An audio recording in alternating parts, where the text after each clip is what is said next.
barely catching the tail end of Thursday, I think. I can't. Oh my gosh, 2 minutes left in Thursday. Holy smokes. I had such a long day, but a full day of emotions and noticing my emotions and noticing other people's emotions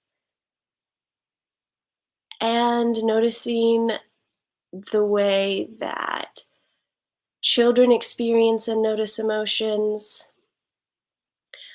I really like Mary pulled the Queen of Cups today, right? Which is all about emotional intelligence. And we do a lot of talking about emotional intelligence on Flow AF. We also do a lot of defending emotional intelligence and validating it because it is not validated very often, or at least it's not seen as equal to just your like scholastic intelligence, and that's just really a pain because standardized testing, first of all, is really silly. I don't know if you've had a similar experience to me, um, but I was somebody who always tested incredibly high on standardized testing. I was always doing really well on the standardized tests, regardless of whether or not I really felt like I knew the information. And then I came to college, and it really hit me how much I didn't know these things that I was literally a prodigy in. I scored like genius level on several standardized tests throughout my lifetime, but specifically on the ACT, which got me some really good scholarships. But hell, if it helped me actually absorb or learn anything. So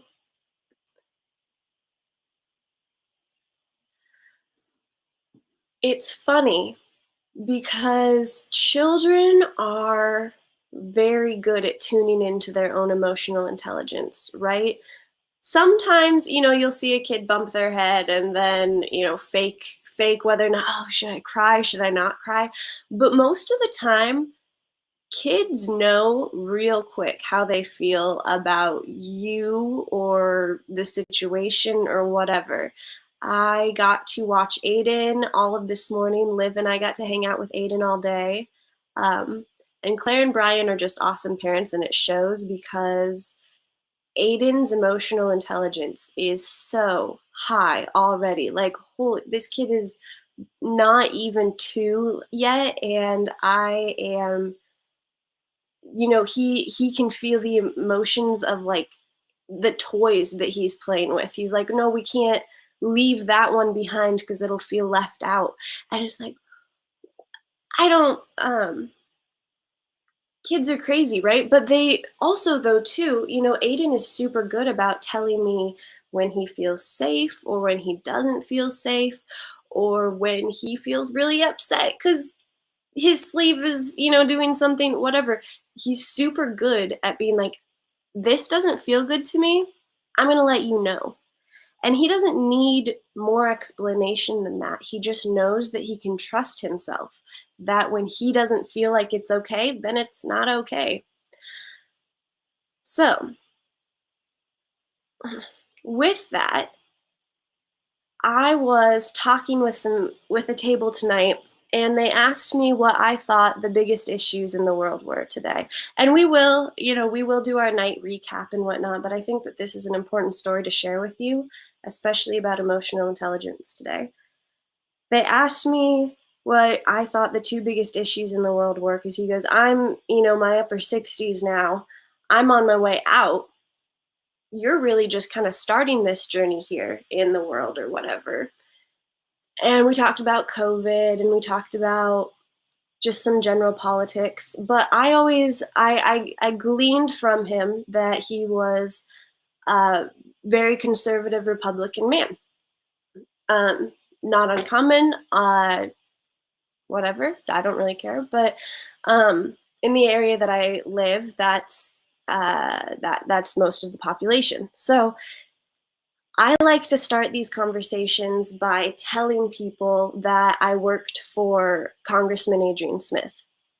And I like to emphasize that I worked for the Republican Party while Donald Trump was president of the United States, because they automatically assume about me whether or not they like me. And isn't that funny? Isn't that stupid that based on whether or not somebody does or doesn't like or did or didn't work for somebody else, we would automatically assume whether or not what we think of them? And I wish that wasn't the case, but it certainly is. They certainly um, I don't know how to prove that to you other than like I wish you were around for every time that I do introduce myself that way versus when I don't introduce myself that way, and which direction the conversation goes.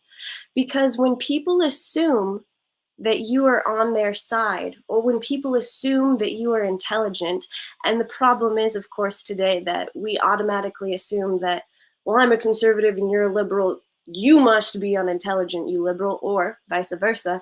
I'm a liberal, you're a conservative, you must be, you stupid Trump lover, you can't get your head out of your own echo chamber, blah, blah, blah, or vice versa. Oh, you commies, you can't even, you're all brainwashed by your college educations, whatever. Like, it's ridiculous, right? It's silly.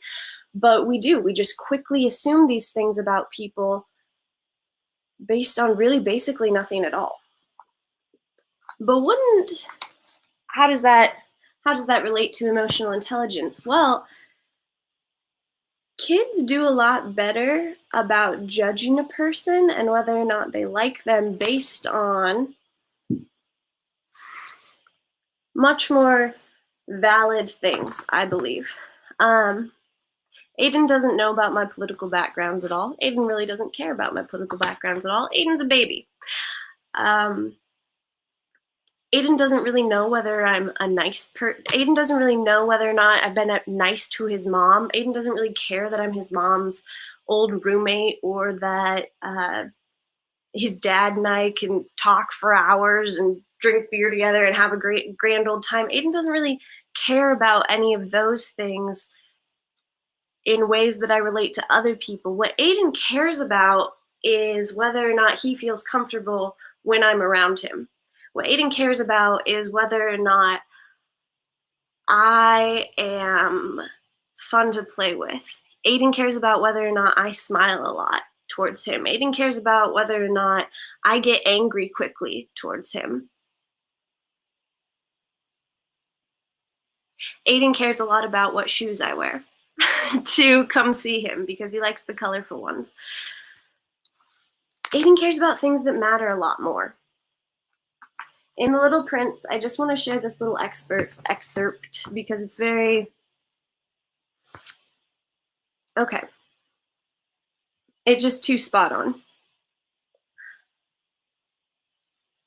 So he's talking about asteroid B612, where the Little Prince was born. He says, Asteroid B612. This asteroid has been sighted only once by telescope. In 1909 by a Turkish astronomer who had then made a formal demonstration of his discovery at an international astronomical congress. But no one had believed him on account of the way he was dressed. Grown-ups are like that. Here's a picture of the Turkish man pointing at his thing. There he is, pointing at the board. This is Toast, by the way. He's my, he's my boyfriend's bearded dragon, but Toast is hanging. Fortunately, for the reputation of asteroid B612, a Turkish dictator ordered his people, on pain of death, to wear European clothes.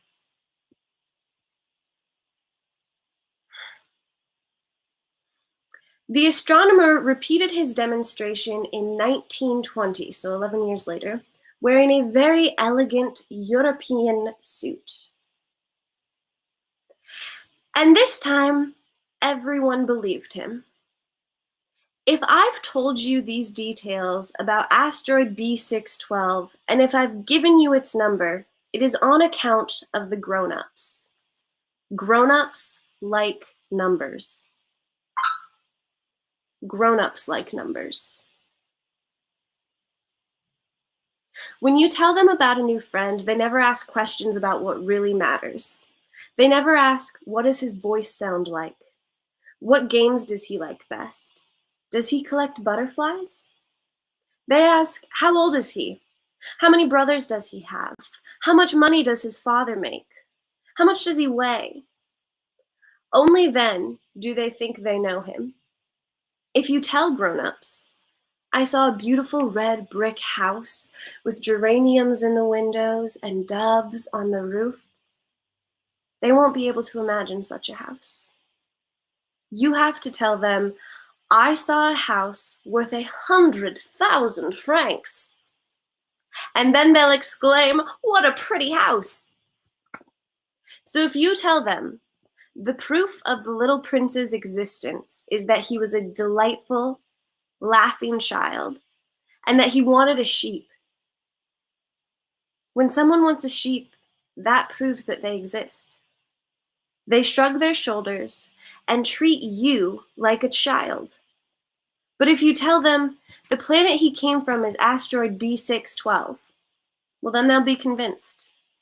And they won't bother you with their questions. Because that's the way they are. You must not hold it against them. This next line is very important. Children should be very understanding of grown-ups. One more time. Children should be very understanding of grown-ups.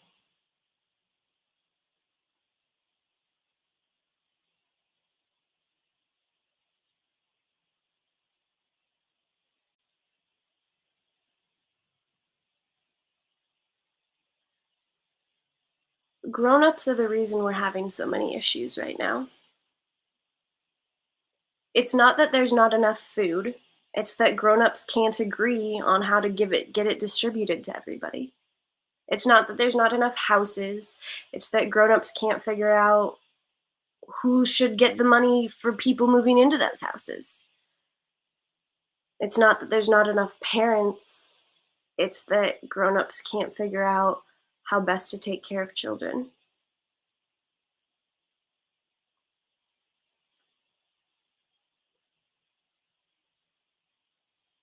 Mary said earlier that, or Mary did a really awesome practice this morning where we let go of any victimization that we'd been holding from life. And I think about the gentleman that I had that conversation with today during lunch. I think about, or during his dinner this evening, and how the things that I said to him were all insanely liberal ideas, if you want to put that word on it. I don't like to. I don't think that that's accurate. I don't think that describes it accurately, but like putting it in terms that we use today, putting it how my parents would describe that or how the general person would describe the ideas that I was talking about. And this man loved them. He loved the ideas. He goes, see, these are the sorts of things that liberals wouldn't understand. We're trying to fix those problems, but you talk about it in a way that you've got your head on your shoulders. Those commies would want to do, what did he say? He was like, those commies can't, just don't have the common sense to see it the way you see it, or something along those lines. And it's hilarious because, yeah, we do. And it was completely based on what he thought, who he thought I was, how he thought I was, the mask that I put on, the clothes that I said I was wearing. So, grown-ups have ruined a lot of the world, in my opinion. And if they haven't ruined a lot of the world, then at least I am true in saying that grown-ups have literally ruined my life. Grown-ups tried very hard to ruin my life. Not my own parents, just bad, bad, mean, genuinely evil actors. I don't feel ashamed to admit that I was stalked for most of my childhood and that I lived in fear of being attacked on the daily. And it was really traumatic. But I have to be understanding of grown-ups, right? Like, for lack of a better term, they really effed me up. Like, they really effed me up. And I have to recognize, though, that I am not required to live in their truths. I'm not required to live in the mindset that gave them this idea that they could screw me up. But also, B, I am not required to live as a victim. I don't have to have let them ruin my life. I still get to be a child rebelliously against that. I still get to say, hey, I see what you're saying. I see what you believe in. I understand what it is you think about the world, and I disagree. I think the world is actually a really beautiful place with spiritual beings who have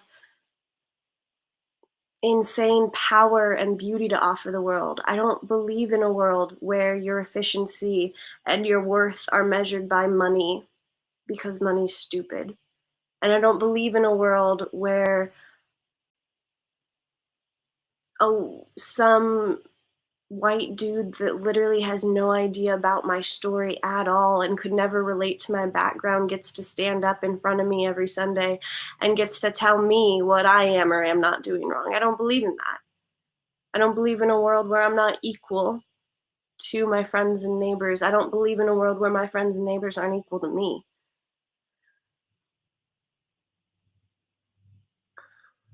Grown-ups like numbers. Children have to be understanding of grown-ups. So with that, let's take a minute and we'll go through. First, we're going to reflect on our day.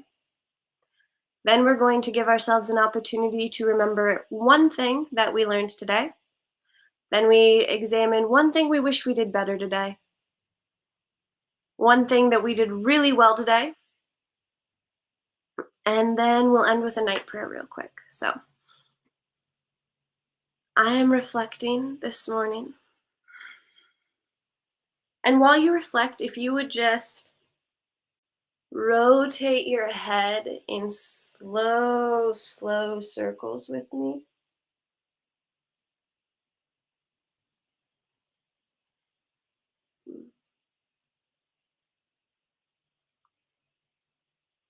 I'm reflecting on a beautiful morning where I got to hang out with some of my very best friends and spend some beautiful time outside in the weather. Reverse your head.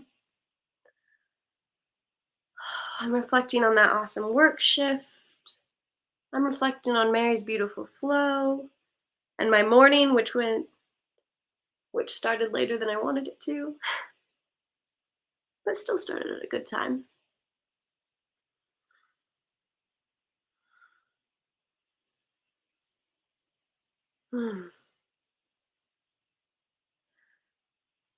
One thing I learned today. What did I learn today? I learned about the war in Saudi Arabia a little bit, and I learned that I don't know enough to back up my belief. I don't know.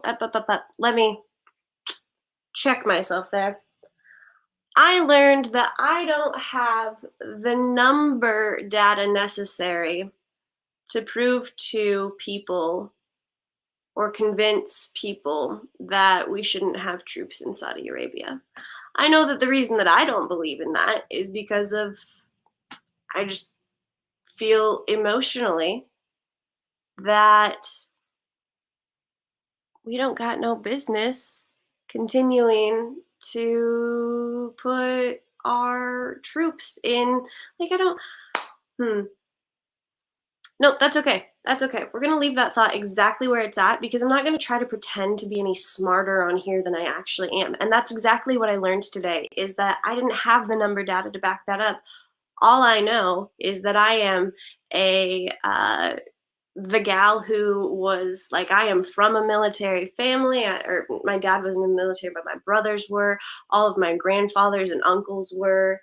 Um, like, have been a supporter of the US Army my whole life, and all I know is that I have a gut bad feeling about why we're in Saudi Arabia. And I don't feel like US troops should be in the Middle East anymore. Okay, that's it. Okay, cool. That's what I learned, is that I don't have the numbers yet to back that up. Cool. Learned that about myself. Something that I did really well today. Um Hanging out with Aiden. I did super good hanging out with Aiden.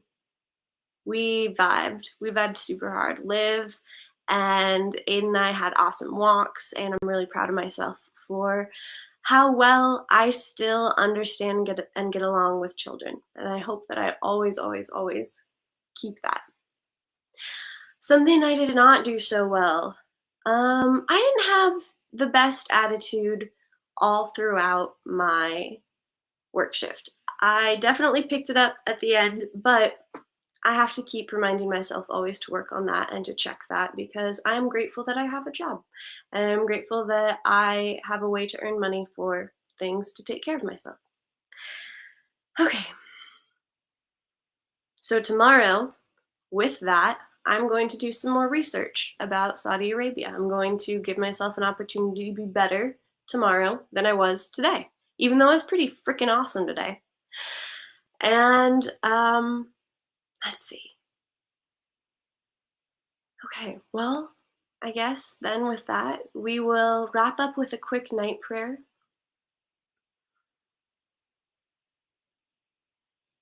This night prayer is for somebody else, actually. Tonight we are going to pray for somebody in the past, somebody in our past. Specifically, I want you to pray for somebody that either is A, not alive anymore, or B, not alive as that person. You can interpret that however you want. I think that you'll do a great job interpreting it on your own. So, get in a quiet place, please. Acknowledge who you want this prayer to go to, and we open.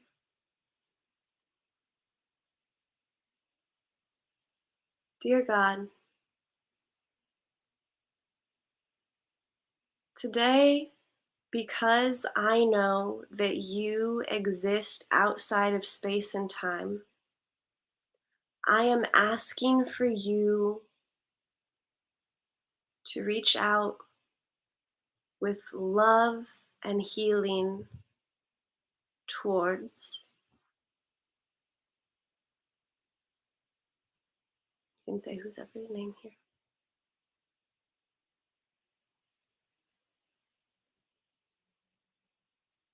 I'm going to just say, I'm asking you to reach out towards myself when I was a child, and to my siblings when they were all children.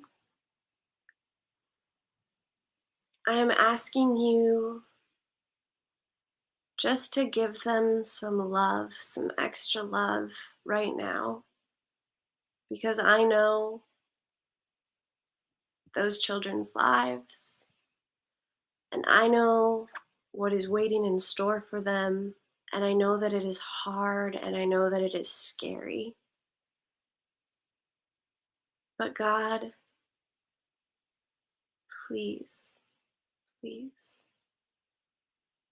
as your child, I am asking you, do not let those children fail. Do not let them come out of this feeling broken and beaten down. Lord, please, I am asking you,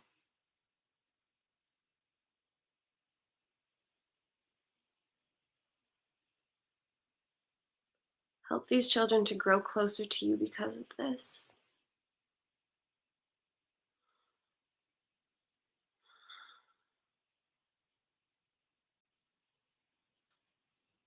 I ask this as a daughter to her mother. I ask this as a sister to her brother. I ask this as a child to their parent, please. Give love and healing to myself and my siblings when we were children in the past. All right. Well, cool. We're at 25 minutes, so that ought to make up for 2 days since I didn't see you yesterday. With that, all the love, my dears. Have a lovely rest of your evening. Good night.